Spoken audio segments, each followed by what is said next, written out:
Welcome, everybody. It's time for What's Going Around, where every Tuesday we speak to a local health professional on things you should keep in mind to keep you and your family safe. Today, I'm joined by Dr. Jeffrey Wint, an orthopedic and hand surgeon at Shriners Children's New England. Thank you so much for being here with us today. Well, thank you for having me. All right, so it is definitely cold outside. I have my jacket with me, and it's the season for puffy jackets for adults, but for kids too. And that's where we run into some complications, right? Kids in those puffy coats when they're getting into their car seats. Yeah, I think a lot of parents don't realize that when they secure their child in the seat, that because there's so much air or lack of density in the coat, that the straps that are holding them may shift or they can slide out of the coat. So it's important to realize either the straps need to be tighter, or sometimes you take the coat off and put the straps on your child and then put the coat back over them because unfortunately it's not as secure when you're wearing a big puffy jacket. Absolutely. And when it comes to these types of injuries, what is the most affected age range?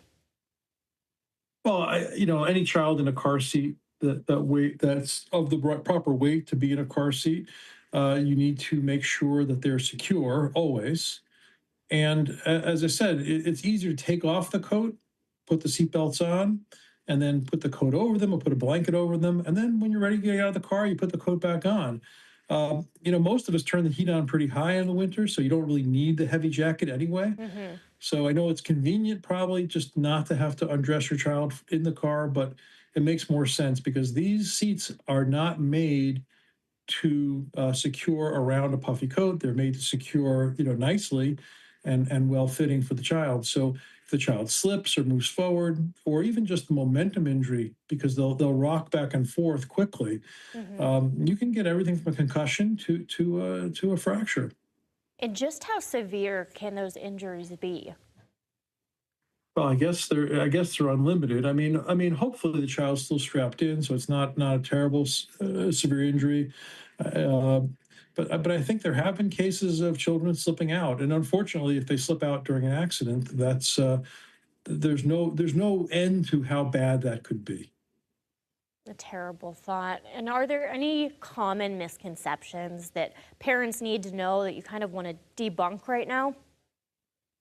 I think parents feel if they make it a little tighter, uh, that they may hurt their child, and that with the coat padding things, it's okay to make it tighter, but it's better to put the straps on underneath the coat. Absolutely.